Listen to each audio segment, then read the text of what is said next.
மறைந்தும் மறையாமல் வாழ்ந்து வரும் நாம் நித்தம் நம் இதயம் டாக்டர் புரட்சி தலைவி அம்மா தெய்வத்தை வணங்கி வரலாற்று சிறப்புமிக்க கழக செயற்குழு மற்றும் பொதுக்குழு கூட்டத்திற்கு தலைமையேற்று நடாத்தி கொண்டிருக்கக்கூடிய கழகத்துடைய துணை பொதுச் செயலாளர், தற்காலிக கழகத்துடைய அவைத்தலைவர், மதிப்பிற்கும் மரியாதைக்கும் உரிய மாண்புமிகு அண்ணன் அவர்களே, இன்றைக்கு தமிழகம் மட்டுமல்ல இந்திய திருநாடே இன்றைக்கு திரும்பி பார்க்கின்ற வகையில் அனைத்து இந்திய அண்ணா திராவிட முன்னேற்ற கழகத்தினுடைய கழக செயற்குழு மற்றும் பொதுக்குழு கூட்டத்தினை இயக்கத்தினுடைய ஒட்டுமொத்த தொண்டர்கள் எல்லாம் அழைத்து இங்கே சீரிய முறையில் கழகத்தினுடைய செயற்குழு மற்றும் பொதுக்குழு கூட்டத்தை ஏற்பாடு செய்து நடத்தி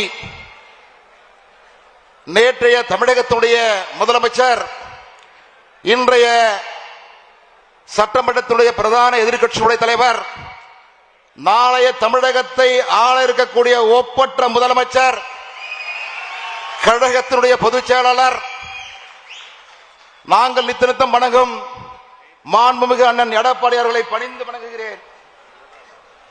இந்த நல்ல கூட்டத்திலே பங்கு கொண்டிருக்கக்கூடிய தலைமை கழகத்துடைய மூத்த நிர்வாக பெருமக்களே, கழக செயற்குழு மற்றும் பொதுக்குழு உறுப்பினர்கள் அனைவருக்கும் எனது பணிவான நன்றி கலந்த வணக்கத்தை அன்போடு தெரிவித்துக் கொள்கின்றேன். நாளைய வெற்றிக்கு அச்சாராகமாக விளங்கக்கூடிய வகையில் இன்றைக்கு இந்த செயற்குழு மற்றும் பொதுக்குழு கூட்டம் இன்றைய தினம் நடைபெற்றுக் கொண்டிருக்கிறது. ஒரு தலைவருடைய வலிமை அவர் சாதாரண நாட்களில் எப்படி நடந்து கொள்கிறார் என்பதில் இல்லை, மாறாக சவால்கள் வந்த நேரத்தில் அவர் எப்படி எழுகிறார் என்பதில்தான். அண்ணன் எடப்பாடி அவர்களே, தாங்கள் வந்த பாதை மலர் தூவப்பட்ட பாதை அல்ல, முள் சூடிய பாதை. அரசியல் சூழ்ச்சிகள், துரோகங்கள், அடுக்கடுக்கான தாக்குதல்கள் இவைகளெல்லாம் உங்களை பின்னுக்கு தள்ளவில்லை, அவைகள் அடுத்தடுத்து உங்களை முன்னுக்கு தள்ளின. ஒரு கட்டத்தில் அதிமுக இப்ப முடிந்துவிடும், அப்போ முடிந்துவிடும், பிளவுபடும், முடிந்தது என எதிரிகள் மேடை போட்டு பேசிய காலங்கள் உண்டு. ஆனால் இன்று மாண்புமிகு அண்ணன் எடப்பாடி அவர்களுக்கு பெருகி வரும் மக்கள் செல்வாக்கால் எடப்பாடியரை சமாளிக்க முடியவில்லை. எடப்பாடியரை சமாளிக்க முடியவில்லை என்ன, எதிரிகள் மட்டுமல்ல துரோகிகளும் நடுக்கம் கொண்டிருக்கின்றார்கள். கஷ்டத்தை சக்தியாக மாற்றுவதும் சவால்களை வெற்றியாக மாற்றுவதும் மாண்புமிகு அண்ணன் எடப்பாடி அவருடைய இயல்பான அடையாளம்.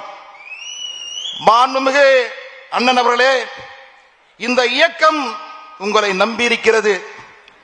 உங்களுக்கு பின்னால் 1.5 கோடி தொண்டர்கள் இருக்கின்றார்கள். தமிழகத்தில் இன்று எல்லா மனங்களிலும், ஒவ்வொரு இல்லங்களிலும், ஒவ்வொரு தெருக்களிலும் மக்கள் கேட்கக்கூடிய ஒரே கேள்வி, இன்று தமிழகத்தை ஆண்டு கொண்டிருக்கக்கூடிய மக்கள் விரோத விடியாத அரசு எப்போது போகும், எப்போது போகும், உண்மையான விடியல் எப்போது கிடைக்கும் என்று. தேர்தல் நேரம் வந்துவிட்டது. இனி ஒவ்வொரு நொடியும், ஒவ்வொரு மூச்சும் நமது இயக்கத்தின் வெற்றியாகத்தான். மீண்டும் 2026 மாண்புமிகு எடப்பாடி அவருடைய தலைமையிலே நல்லாட்சி அமைப்போம், நல்லாட்சி அமைப்போம் என உறுதியேற்று விடியும் வேலை வரப்போகுது, தர்மம் தீர்ப்பை தரப்போகுது. நியாயங்கள் சாவதில்லை, என்றும் நியாயங்கள் சாவதில்லை என்று கூறி மாண்புமிகு அண்ணன்களுக்கு எளிய தொண்டனாகிய எனக்கு வாய்ப்பளித்தமைக்காக மீண்டும் ஒருமுறை நன்றி கூறி விடைபெறுகிறேன். நன்றி, வணக்கம்.